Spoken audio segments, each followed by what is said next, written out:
Mheshimiwa Grace Victor Tendega atafuatiwa na Mheshimiwa Ali Juma Mohamed. Mheshimiwa Kosato David Chumi ajiandae. Asante sana Mheshimiwa Spika kwa kunipa fursa na mimi niweze kuchangia katika wizara hii mambo ya nje na Afrika Mashariki.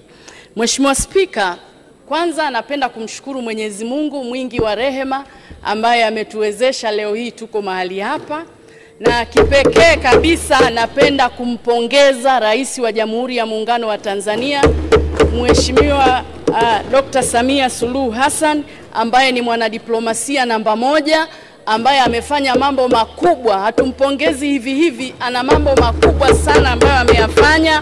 Ameweza kupata tuzo mbalimbali katika za nje na ndani ya nchi yetu. Kwa hiyo Mheshimiwa Spika, rais wetu anafanya kazi kubwa sana, anatuheshimisha Watanzania.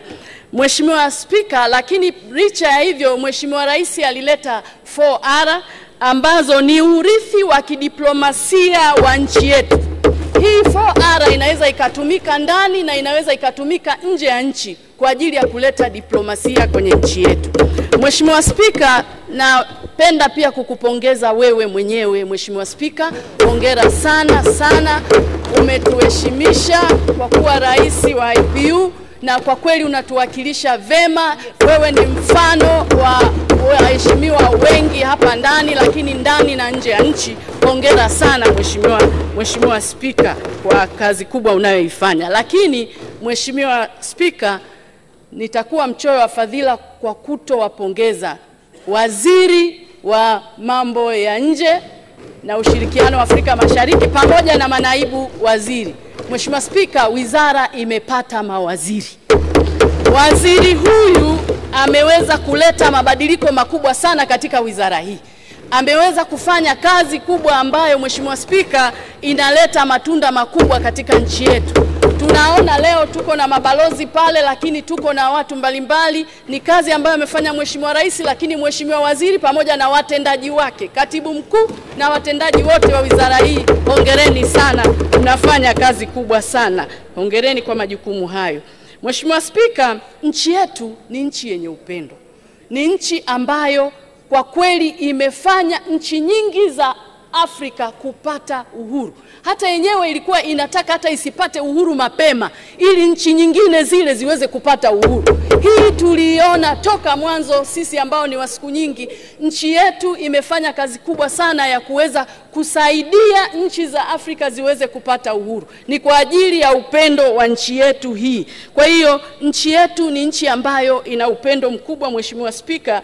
Hata ukiona mambo mengine yanaendelea, lakini nchi yetu ni nchi tulivu na yenye amani, na tunazidi kumshukuru na Mheshimiwa Rais kwa kuweza kuzingatia hilo.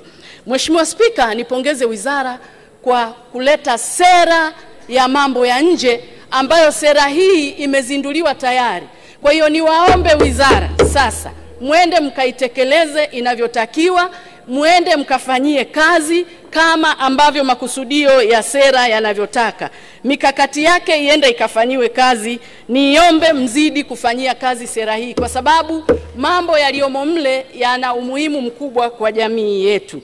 Mheshimiwa Spika, sasa nijielekeze katika hoja zetu. Kuna balozi zaidi ya 105 Mheshimiwa Spika ambazo bado zina hali si nzuri. Na Mheshimiwa Waziri amezungumza hapa. Nimpongeze kwa sababu ameweza kutafuta hata baadhi ya taasisi ambazo zitaenda kusaidia kuzijenga. Hongera sana. Hicho ndo kitu tulichokuwa tunapenda kukiona.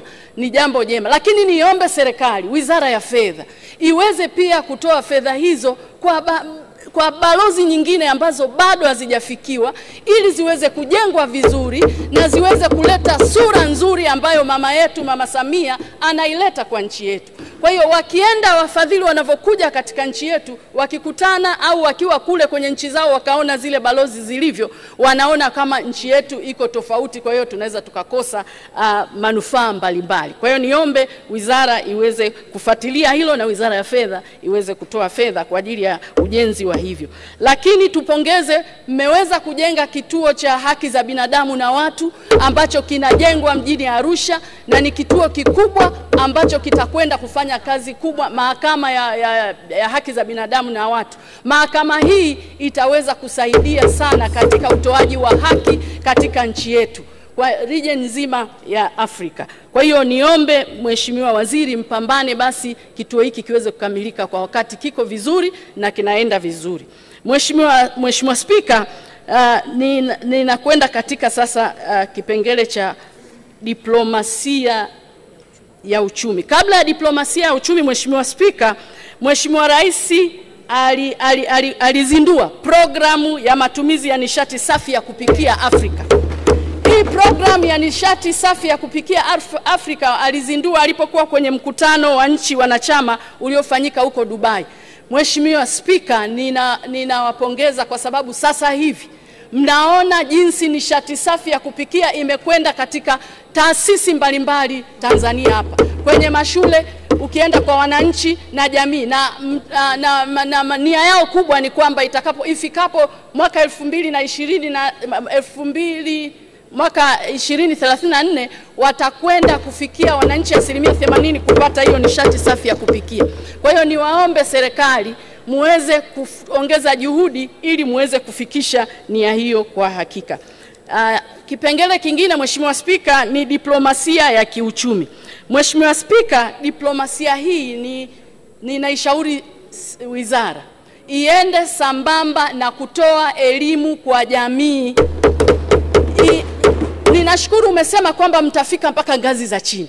Lakini hapa tulipo, Mheshimiwa Spika, wananchi walioko Kalenga, wananchi walioko maeneo mbalimbali kule chini, wanaolima, wanaotumia kilimo kama njia yao ya kupata uchumi wao, ama maeneo mbalimbali, hawajui wanafikishaje ama wanaendaje kufanya biashara sehemu mbalimbali. Kwa hiyo niwaombe muiweke wazi kwamba kama ni mkulima anatoaje mazao yake kutoka hapa yakafika nchi nyingine, anapataje vibali, iwekwe wazi kabisa, watu wawe wanatambua, kwa sababu bila kutoa hii elimu wananchi wanashindwa kujua kwamba wafanyeje.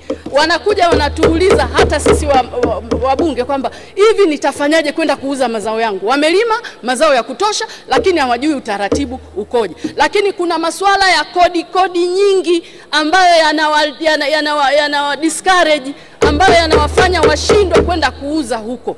Niwaombe wizara hii mshirikiane na wizara nyingine, muhakikishe kwamba mnaweka mazingira mazuri ya wananchi wetu wanaolima waweze kufanya biashara, hata katika nchi nyinginezo waweze kufanya kazi vizuri hivyo. Taarifa wizara ya kilimo angalau walipeleka wakulima wa parachichi.